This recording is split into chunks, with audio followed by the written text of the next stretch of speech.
y tenemos 27 pedidos de informe desde el 1 de julio del año 2017, donde 22 de ellos lo respondimos 26, hay uno que no respondimos porque ingresó justamente en el día de hoy, por lo cual está en trámite.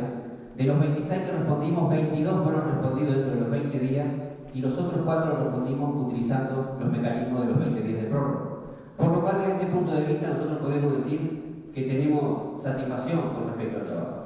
También podríamos decir que tenemos satisfacción cuando vamos a la calificación que obtuvo la Intendencia de Canelones, que estamos en un segundo lugar. Y sin embargo, no podemos dejar de decir que tenemos insatisfacción con respecto a este tema. Porque creemos que la Intendencia de Canelones está en mejorables condiciones como para llevar este tema a otro nivel y poderlo mejorar desde el punto de vista no solo cuantitativo, sino cualitativo. Y quería hacer mención a esta resolución del principio por dos temas. Por lo primero que mencioné y por lo segundo que me parece que es de vital importancia. A partir de esa resolución podemos inferir que la Intendencia de Canelones empezó a trabajar en este tema. Categóricamente tenemos que decir que no es así. La Intendencia de Canelones comenzó a trabajar en este tema desde muchísimos años. Y si ustedes me permiten, les voy a relatar una brevísima historia, pero quiero que la tomen no desde el punto de vista metafórico, sino literal, porque lo que les voy a contar aconteció de esa manera. El 7 de junio del año 2005 asumió el gobierno de Canelones el Frente Amplio. Obviamente que el 7 de julio fueron las actividades protocolares, por lo cual no se hizo más nada que eso. Ese día estuvo específicamente dedicado a eso. Al otro día, a menos de 24 horas de haber asumido, recibimos una llamada telefónica de la señora Lorea Rodríguez, secretaria general y compañera de nuestro gobierno, que había una resolución de la Secretaría General. Cabe recordar que el secretario general en aquel momento era el señor intendente de Canelones, el profesor Yamanduros, donde se nos manifestaba que íbamos a hacer una cosa sobre la cual entendía el gobierno de Canelones se había comprometido explícitamente, y era que llegaran todos los actos de gobierno a la Junta Departamental. Recuerdo con exactitud las dos primeras llamadas, porque la primera fue la compañera Lorea Rodríguez y la segunda un proveedor que yo no conocía me dijo que le debía no sé cuánto dinero. Exactamente así. Por eso lo recuerdo, no crean que es tanto por mi memoria, sino porque son elementos de los cuales es muy difícil no recordarlo por más que pasen los años. Esto sucedió a menos de 24 horas y se testeaba directamente desde el despacho de la presidencia de la Junta Departamental, que nosotros tuvimos el honor de ser presidente de la Junta Departamental en el año 2005, y la Secretaría General de la Intendencia de Canelones. ¿Y por qué voy a esto? Porque nosotros estamos convencidos que la transparencia, que es una lucha histórica de nuestra fuerza política, cuando arribó al gobierno cumplió con lo que dijo. Pero además de todo esto, porque es muy fácil el discurso y es muy vendible, es absolutamente vendible hablar de transparencia pública, de información, pero después en este proceso lo que se debe hacer es tomar las acciones. Y podemos narrar la serie de acciones que hizo el gobierno de Canelones para llegar a transparentar esto. También aparecen factores comunes, como mencionaba recién, de las personas que estaban al frente de esos lugares y que también nos enorgullece ser parte de ese equipo. Pero no conforme con esto, nosotros hicimos un relevamiento para ver en qué situación estaba y la Junta Departamental de Canelones, en el quinquenio anterior al año 2005, había recibido de la Intendencia de Canelones 50 resoluciones, exactamente 50, contada por quien habla. Al finalizar nuestro mandato y estar en nuestra rendición de cuentas, entregamos a la Junta Departamental todos los actos de gobierno, y no por inocencia política, sino por convencimiento político de qué es lo que se debe hacer, de 6.952 resoluciones. 50 en un quinquenio, 6.952 resoluciones envió el primer año de gobierno, el gobierno del Frente Amplio en la Intendencia de Canelones. Entonces, después de todo esto, se resuelve otra profundización, porque los procesos, a nuestro entender, son la serie de acciones que tenemos que llevar adelante para profundizar y llegar a los lugares que queremos llegar. Y se tomó otra medida. Primero se lo mandamos a la Junta, al órgano político de control de la Intendencia de Canelones, pero posteriormente, cuando tuvimos la oportunidad, se lo mandamos al mundo a través de la página web. Y como estoy hablando de un proceso, y los procesos tienen esto que hablábamos al principio, se siguieron tomando medidas a los efectos de profundizar. ¿Y por qué es tan importante la resolución que yo mencionaba, a mi modesto entender, y puedo estar profundamente equivocado? Porque posteriormente, en este gobierno, En el gobierno anterior seguimos profundizando porque no solo es el tema de brindar la información, sino la sistematización informática llevó a que tengamos pistas de auditoría, llevó a que se puedan seguir expedientes por vía web y muchas otras cosas más. Pero en este quinquenio además se profundiza la transparencia, la ética y la información a través de otras medidas. Cuando hablo de esta resolución y exprofeso nombro las direcciones que lo integran, ustedes apreciarán que el señor Intendente formó esta comisión con compañeros de su equipo de gobierno, responsables de direcciones y que se llama, en la jerga municipal, cargo de particular confianza. A la hora de instaurar una comisión de esta naturaleza con estos cometidos, tomó la decisión de involucrar y responsabilizar a compañeros de su equipo de gobierno con responsabilidad política expresamente designada por el mismísimo señor Intendente. Pero no conforme con esto y tomando nuevas acciones de profundización, un día nos llama el Intendente y nos plantea, no estamos mal rankeados, pero quiero profundizar esto. ¿Qué pasa si contratamos una auditoría que nos diga las fortalezas y debilidades de los propios compañeros del equipo de gobierno, nombrados por el propio señor Intendente, que hagamos una auditoría de nuestros procedimientos y hay un informe elevado al señor Intendente y a todos los que participamos, donde detecta nuestras debilidades y nuestras fortalezas? Esa es otra acción concreta con respecto a la profundización de este tema que ha sido una bandera histórica, pero no una bandera histórica desde el discurso, sino una bandera histórica desde la acción. Y es lo que intentamos reivindicar acá en este momento. Pero, no conforme con esto, se concluye de que aquellos que estamos al frente hemos hecho el máximo de los esfuerzos, pero tenemos otra serie de actividades. Y que es imperioso generar una unidad especializada en esta materia, los efectos de que trate específicamente este tema con la seriedad que lo amerita y la profundización para poder lograr el objetivo de la mayor información y transparencia. Y eso es lo que estamos, a mi entender, hasta celebrando el día de hoy. Lo digo con total orgullo, sabiendo que va a estar al frente nada más y nada menos que un compañero de muchos años con Marcelo Cuño, que le auguro lo mejor y sabe que vamos a estar al lado de él, le reconocemos la capacidad para esto y sabemos la changa que va a agarrar. Y con nosotros ahí. Por lo cual, me parece sumamente importante hablar de que este es un proceso, que el proceso tuvo estos pasos y que además los procesos, sobre todo si logramos que se transformen en procesos culturales de las instituciones, son muy difíciles de cambiar. Lo digo por experiencia. Estas instituciones, muy lejos de lo que muchas veces se piensa, no tienen una cultura blanca, colorada, frente amplista. Hay una cultura que se va formando por el correr del tiempo. Y en la medida que nosotros plasmemos estas cosas, y estas cosas queden instituidas, pero además formen parte del acervo cultural de los funcionarios, es muy difícil dar marcha atrás. Esa es la importancia estratégica, a mi entender, que tiene este tema. Por lo cual, entiendo que algunas cosas deberíamos tener como objetivo que, si no estamos, permanezcan, y me parece que con los pasos que se han dado y con los pasos que vamos a seguir dando para lograr el objetivo que se persigue, estamos en ese camino de que se logre que este tipo de cosas sean procesos irreversibles de la transparencia y la ética pública. Y en buena medida también la divulgación de esto para que lo conozca el ciudadano como herramienta y nos ponga a resguardo a las personas que somos de la política, de que tenemos este doble control, que no es solo el control político que se ejerce de las instituciones, sino el control político y ciudadano que pueden ejercer las personas a través de estos mecanismos. Por lo cual, la trascendencia histórica, a mi entender, de la instalación de este tipo de mecanismos es lo que nos va a poner a resguardo en el futuro de que no sucedan algunas cosas que hemos visto suceder a estas alturas, con tanta generalización, con tanto ejemplo nacional, regional y mundial, que hemos llegado a naturalizarla. Y no debemos naturalizarla, y me parece, a mi entender, que el señor Intendente ha elegido el camino correcto para esto. Muchas gracias. Lo que permitía ver era que había una voluntad y unas ganas de avanzar en garantizar el acceso a la información pública y el derecho. Algo que también es muy interesante fue ver en este periodo que la consultoría duró 3 meses, pero esos 3 meses fueron muy intensos porque justo fue el periodo que ingresaron muchos pedidos de acceso a la información pública.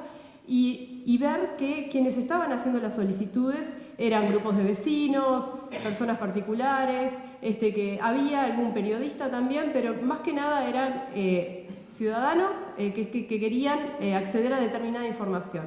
Y eso es interesante también, porque eso implica o demuestra que también la gente está tomando, está utilizando la ley, y es importante que la Intendencia también se prepare para recibir muchas más solicitudes, muchos más pedidos, y la Intendencia tiene que responder a esas demandas. Otra cosa también que fue resultado del diagnóstico es verificar que muchas de las solicitudes que se hacen ingresan por los municipios. Y eso no es menor, porque es el acercamiento territorial, eso fue muy claro. La mayoría de las solicitudes de acceso a la información pública, de los pedidos, habían ingresado por los municipios. Pero también lo interesante es que ya la Dirección de Participación estaba trabajando ya con los municipios, con el apoyo de AGESIC, y ya venían haciendo todo un trabajo desde hace varios meses en fortalecer la perspectiva de la información pública, del acceso desde los municipios, atendiendo también esta dinámica, porque también es importante que los municipios, que las primeras líneas de atención estén preparadas y sepan que cada vez que ingresa una solicitud es un derecho que tiene la persona y que por ende tiene que estar garantizado y tiene que facilitarse eso. Entonces eso también fue muy bueno verificarlo, porque ya, o sea, el trabajo no se estaba partiendo de cero, ya había mucho trabajo hecho, y eso fue muy, muy interesante. La creación de la unidad lo que va a traer es eso, es ordenar el procedimiento interno. Ya existía un procedimiento interno, es verdad, pero estaba canalizado de otra manera, estaba más ramificado. Ahora ese procedimiento va a estar centralizado en una oficina específica en la cual va a tener que monitorear la transparencia activa, la transparencia pasiva, y va también que canalizar, y esto no es menor, la capacitación de todos los funcionarios de la Intendencia, tratar de comunicar a la interna lo importante que es el que se haya creado una unidad, también tiene que ser comunicado y tiene que ser entendido y sabido por todos los funcionarios, porque es muy importante, y porque también a medida que trascienda que existe una unidad de acceso a la información pública en la Intendencia, es muy posible que también vayan aumentando las demandas. Entonces eso va a ser importante también, el comunicar hacia afuera cómo va a ser el procedimiento, el que hay una unidad, dónde va a estar ubicada la unidad, cómo es el acceso, si pueden enviar las solicitudes por mail, si pueden hacerlo. Todo eso va a ser bueno comunicarlo, y es también la idea de hacerlo. Entonces, en definitiva, solamente decir eso, que el diagnóstico era claro, y creo que muestra la voluntad y el compromiso con la transparencia y con la ética, el estar hoy creando una unidad que también, que cuando vean la resolución contiene los máximos estándares en acceso a la información pública, y eso está muy, muy bien, porque da cuenta de que hay un interés legítimo en proteger el derecho de los ciudadanos, de las personas en general, a acceder a la información pública. Así que, en realidad, estoy muy contenta de que finalmente se haya dado este paso, y bueno, creo que ahora también viene una época de mucho trabajo para quienes van a estar en la unidad, pero también teniendo en cuenta que ya hay mucho trabajo realizado, y hay que tomar todo ese trabajo para continuar y reforzar y fortalecer las garantías que está dando la Intendencia en garantizar este derecho. Así que, bueno, muchas gracias, y bueno, cualquier consulta estoy a las órdenes. Y solo comentarles algunos temas desde la perspectiva internacional. El intendente, como ustedes saben, la relatoría es un órgano, la comisión está en la OEA, y la OEA la integran todos los Estados miembros, entre ellos Uruguay, y nosotros muchas veces trabajamos defendiendo los derechos no del lado, sino escuchando a la sociedad civil, pero también otra función es trabajar, y a veces es muy lindo, no solo contra los estados, sino con los estados. Es decir, cuando los estados asumen cuáles son las recomendaciones y las adoptan. Obviamente, y por ahí alguno me conocerá, por la función de denuncia que también uno tiene que hacer cuando hay violaciones a los derechos humanos, y eso es lo que es más sexy en la prensa y tiene más rating, pero también trabajamos con los estados. Y esta es una oportunidad, el intendente nos pidió que este proceso, que ya llevan desde hace años, que se describió, se acaba de describir, también tuviese un acompañamiento internacional, y bueno, y Alejandra que hizo este trabajo tan interesante, y bueno, y esa fue un poco nuestra función, acompañar, dar recomendaciones, revisar los proyectos de resolución, y quiero felicitar en primer lugar a la Intendencia y al equipo porque, digamos, han adoptado realmente los más altos estándares internacionales. No se crea únicamente, que no es nada menos que una oficina experta en este tema, que va a tener unas importantes funciones para diseminar esta cultura dentro de la Intendencia, para reforzar lo que ya se está haciendo, sino que también se hizo una cosa muy importante que me parece que no es usual, y es que la Intendencia o los jerarcas y toda la administración municipal van a autolimitar su, digamos, poder de decisión en materia de declarar algo secreto o reservado, y van a adoptar unos principios nada menores. Uno es el principio de máxima divulgación, esto es que en principio toda la información que está en poder del Estado es pública, y solo una pequeña porción, cuando esté abarcada en una de las excepciones que establece la ley, van a privarse de su conocimiento público.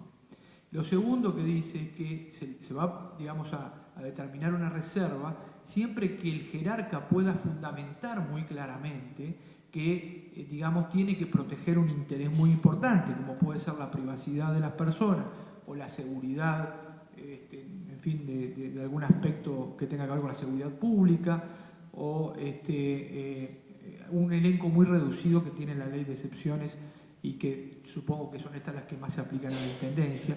Y en esos casos va a decir, no podemos dar esta información porque está en riesgo tal derecho y es más importante que el derecho que tiene la gente a conocer lo que pasa.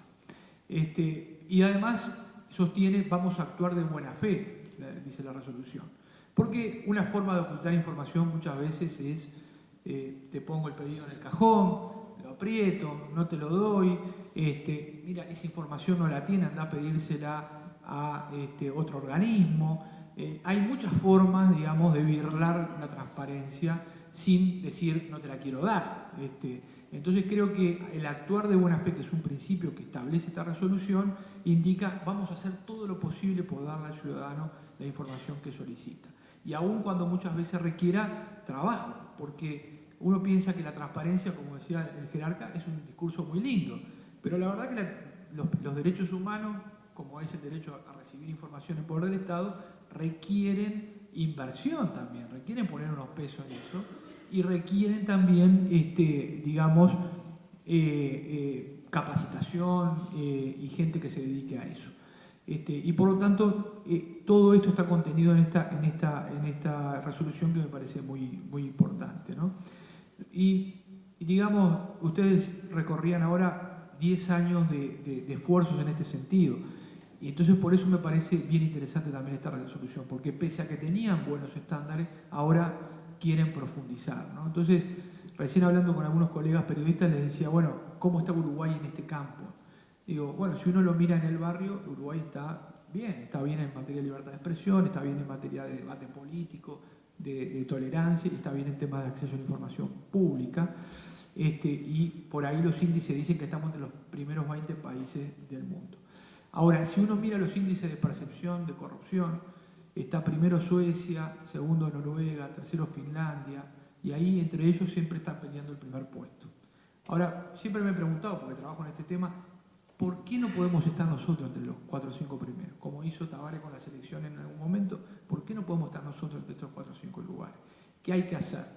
Y entonces creo que este es el camino, es decir, no es solo que cumplo bastante bien con la ley, sino que lo quiero hacer de la mejor manera y bajo los mejores estándares, ¿no? Entonces, estudié un poco qué hacían los suecos para estar primero y me enteré que los tipos, en el Parlamento sueco aprobó la primera ley de acceso a la información pública hace 250 años. Entonces los tipos... Pero bueno, digo, es una anécdota que causa gracia, pero uno ve por qué lograron en 252 años la primera ley de acceso a la información pública del mundo. Y tuvieron que pasar 200 años para que la Declaración Universal, la recogiera este derecho y después toda la historia que vino después. Y Uruguay lleva 10 años de la ley. Entonces, ¿y eso qué implica? Cambiar una cultura del secreto por una cultura de transparencia, que es un poco todo esto que han dicho y yo no voy a mencionar. Entonces creo que es un paso muy serio. Creo además que se dice por ahí la luz del día es el mejor desinfectante para la corrupción, ¿no?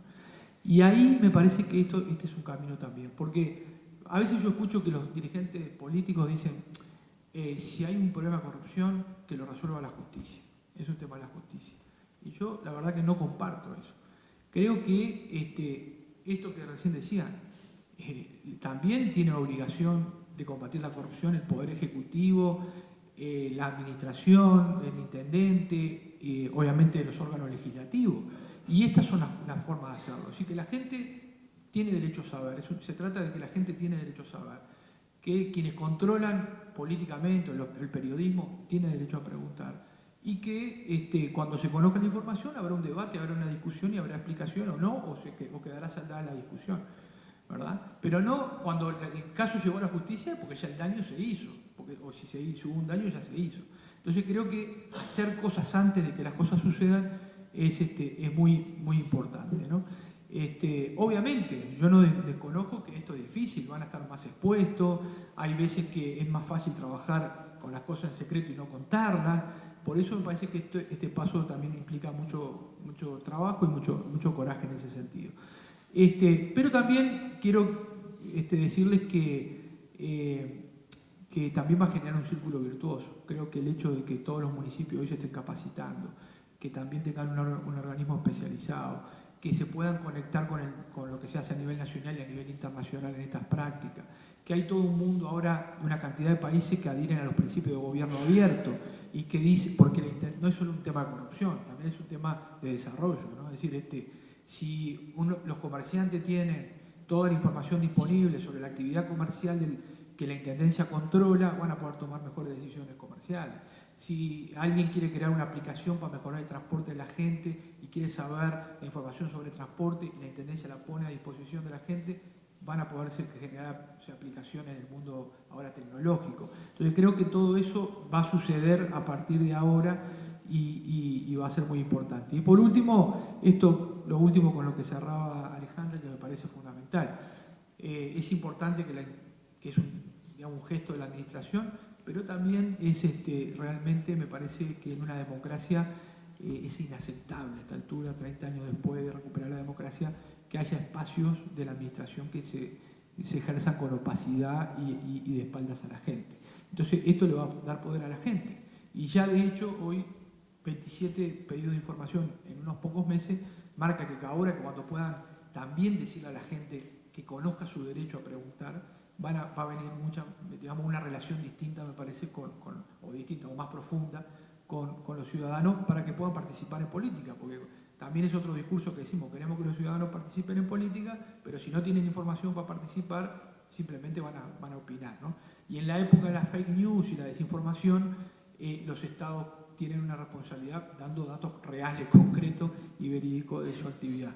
Así que bueno, los felicito y espero entonces que volver a trabajar con ustedes en algún momento en estos temas cuando lo dispongan. Muchas gracias. Reconocimiento por la distinción también a la unidad o a la Secretaría de Participación y Gobiernos Locales, de la que fuimos objeto, un reconocimiento por la transparencia activa. El otro día me sorprendieron realmente con esto, me llega esta información. Yo creo que hay ahí tenemos un terreno avanzado muy grande y muy oportuno el hecho de reconocimiento en este momento. De verdad, a los alcaldes, a la gente de los municipios que está acá, y se extienda al resto de los municipios y alcaldesas y alcaldes, yo creo que esto deberíamos difundirlo un poco más, porque en esa unidad, hoy estuvimos en el Congreso Intendente analizando el proyecto de extensión de los municipios, de descentralización, junto con la Comisión del Parlamento que está trabajando este tema, y está sobre la mesa el tema de los municipios, y creo que nosotros, lo que decía Alejandra recién, los avances que hemos tenido desde esa ventanilla primera que son los gobiernos locales, creo que nos allana un camino muy grande. Así que el agradecimiento de parte nuestra. Por otro lado, a los que son funcionarios y funcionarias, y en la persona del presidente del sindicato, el agradecimiento porque hay una parte que tiene que ver, hay una parte que sí que tiene que ver con la dimensión política y de Estado, pero hay otra que tiene que ver con lo institucional, con el rol del funcionario público y con los temores con los que de repente se trabaja. Esto se puede hacer, esto no, estaría haciendo las cosas bien. Considero que estas herramientas dignifican el rol también del funcionario público, del trabajador público, y no debe existir más aquello de, bueno, esto capaz que conviene no contar nada porque andás a ver lo que me pasa. Por favor, terminemos con eso y creo que este tipo de herramientas claras del qué hacer, de cuál es el protocolo, cómo proceder, creo que nos da una garantía enorme, digo como funcionario público.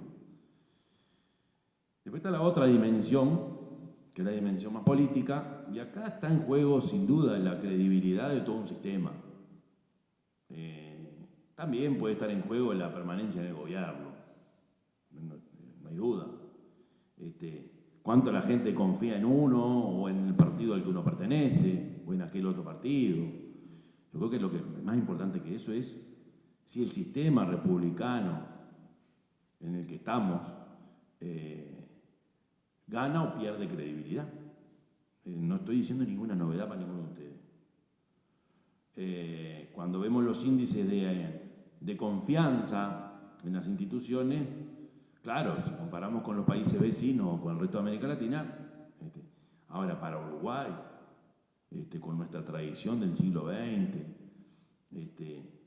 con las luchas por los derechos que hunde raíces en el principio del siglo pasado, donde el Uruguay ballista o el ballismo y a su vez la tradición nacionalista de profundizar la democracia o las tendencias socialistas que aparecieron con los derechos, con la tercera generación de derechos, y construimos un país del cual nos sentimos orgullosos, y un sistema que nos hizo estar a la cabeza de América Latina e incluso ser vanguardia a nivel mundial, hasta que, claro, tuvimos el sacudón de los años 70.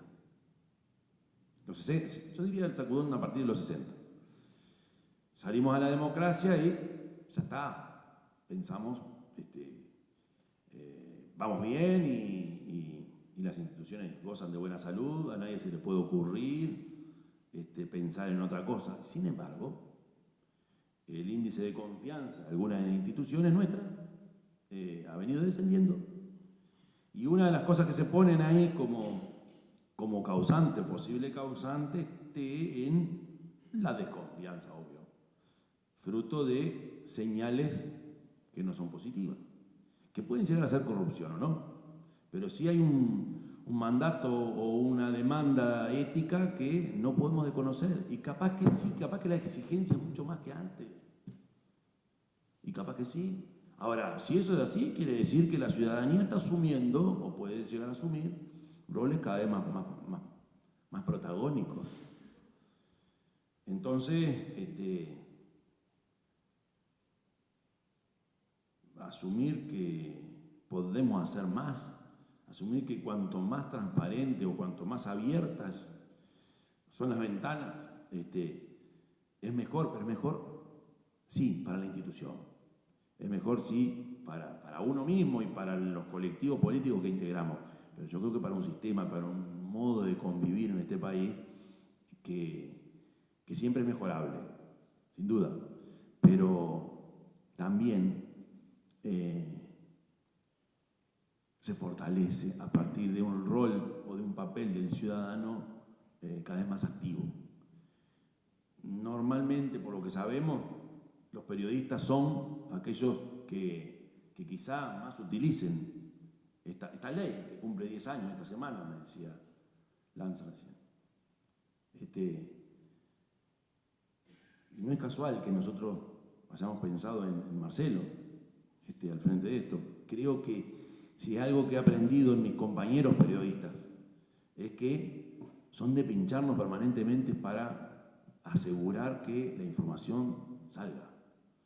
Y hemos aprendido mucho del papel que tienen los periodistas. Una cosa son los medios. Y quienes dirigen los medios y los intereses que se manejan. Ahora, la función del periodista, que como todo oficio, como toda profesión, como toda vocación, tenemos de todo. Pero he aprendido mucho, reconozco. Y quien está acá, y quienes hoy nos representa como uruguayos en América Latina, en momentos tan particulares, también me den ese palo. Y creo que hay que aprender mucho, creo que hay que asumir que hay gente que hace las cosas muy bien, pero que uno tiene que buscar la vuelta siempre para que aquella credibilidad o que ese elemento fundamental en un sistema democrático, que es el rol del ciudadano y el compromiso del ciudadano, se fortalezca. Y cuando alguien o cuando se escucha que hay gente, y no son pocos, que prefieren o que le da lo mismo, si hay libertades, que si no las hay, es porque en realidad estamos ante algunas dificultades que tenemos que atender. Esto, ojalá, sirva para recuperar o para fortalecer ese rol del servidor público en primer lugar, pero también el rol del ciudadano mucho más activo, mucho más curioso, mucho más inquieto, que tenemos que ponernos a tiro. Y lo último, nos estamos dando un lujo acá en este momento de tener al relator de derechos humanos, pero a su vez una coterránea que a nosotros no le gusta que hablemos de AGESIC, gente de la ciudad de Canelones, que la prestamos un poco para el gobierno nacional o para instituciones nacionales, y Alejandra, que es una genia. Las cosas que hemos aprendido con ella, yo pregunto, y cómo venimos, y bueno, nos está enseñando mucho. Uruguay tiene un lujo, o por lo menos, así como está esa cara fea de repente que yo recién contaba, el hecho de tener una ley como la que tenemos, nos fortalece. Y como la tendencia es, por lo general, ver todo lo que está mal, y el bajón y todo, poder esgrimir esta ley, que incluso ha generado hechos políticos no menores en nuestro país, que ha sacudido la estantería de mi propia organización política. El hecho de tener esta ley nos posiciona a nivel, no como Suecia, como los vikingos, eso que eran las cosas que se les ocurría, pero capaz que como bastión de la democracia en este rincón del planeta, creo que está bien. Así que muchísimas gracias por acompañarnos de veras y por comprometernos y por comprometerse como lo están haciendo.